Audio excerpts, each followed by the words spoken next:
ICE published their most recent Mortgage Monitor report for September 2025, and as always, is full of great data, trend analysis, and information. So let's look at the three key things from this month's Mortgage Monitor report. Now, the report's about 18 pages. I'll show it to you really quick. The report is about 18 pages here. It's great. It has all sorts of data. It's something that we should all pay attention to here.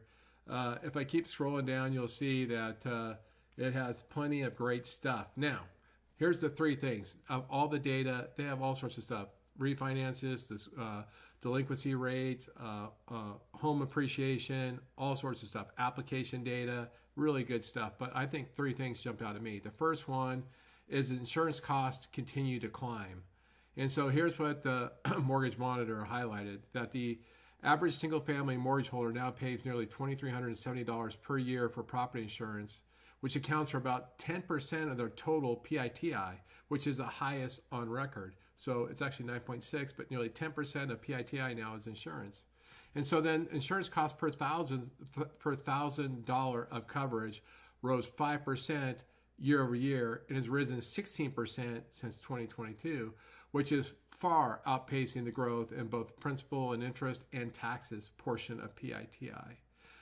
And to put it into another way, the past 5.5 years, insurance costs are up 70% compared to the rest of the components of PITI, which are only up 23 to 27%. So insurance continues to be a problem. They have a full section on this. I only read a couple of the bullet points. There's like 15. If you're interested, check out the Mortgage Monitor report. The next thing, they had a small section on affordability. Home affordability is slightly improving. In fact, in August, it only took 31.1% of the median household income to cover payments on the average priced home. That's compared to 31.3% just 5 months ago, so 0.2% improvement. That's an improvement, but it's still above the long-term average of usually it takes about 24 to 25% of take-home pay of average median income to pay for the average priced home. And then on top of that, as we all know, encouragingly, MBA data shows that weekly applications are up 17 to 25% year over year, even though interest rates are still slightly higher right now than they were a year ago. So that's really good news. The last section that caught my attention that I really liked, they did a great job on this. They had a couple pages of this. They had tons of bullet points, and it had to do with equity extraction. Just equity extraction, people doing HELOCs, fixed rate seconds, cash out refis. They're all really heating up. And in fact, $52 billion was withdrawn from home equity in Q2 2025 via second lien HELOCs and cash out refinances. Of that, 28.6 came from second liens, which is the highest since 2022, and 32.2 billion came from cash out refinances, which is also the highest since 2022. So it's the high, HELOCs, equity seconds, cash out refinances have hit the high mark from 2022, which is great.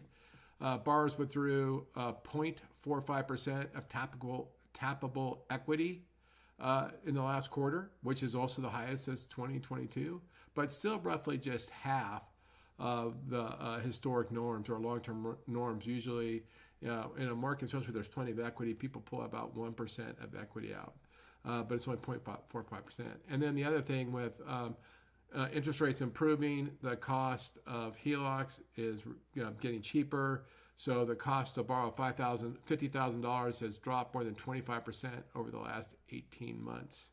So here's the thing. I only shared a few bullet points, but my encouragement is, to be a professional, to be, somewhat informed, you have to, in my opinion, you have to read reports and studies like this. You got to really understand data to not only understand the marketplace, but trends. You can use that to then help guide your clients. You can use it in everything you do. So I think it's really important to stay informed. And this is certainly one of the things that I would look at every single month. And it's usually constituted of 3 different sections, but you can check it out. I did a LinkedIn post on this earlier today. I post on stuff like this all the time. I try to bring the best reports that I can find, the best data I can find. I try to serve it up to you and make it actionable so that you can either use it in your advice, you can use it in your presentations, whatever it may be. Check me out if you get a chance on socials. With that, hope you're having a great day. I really appreciate you giving me a few minutes of your time. I look forward to talking to you again soon. Thanks.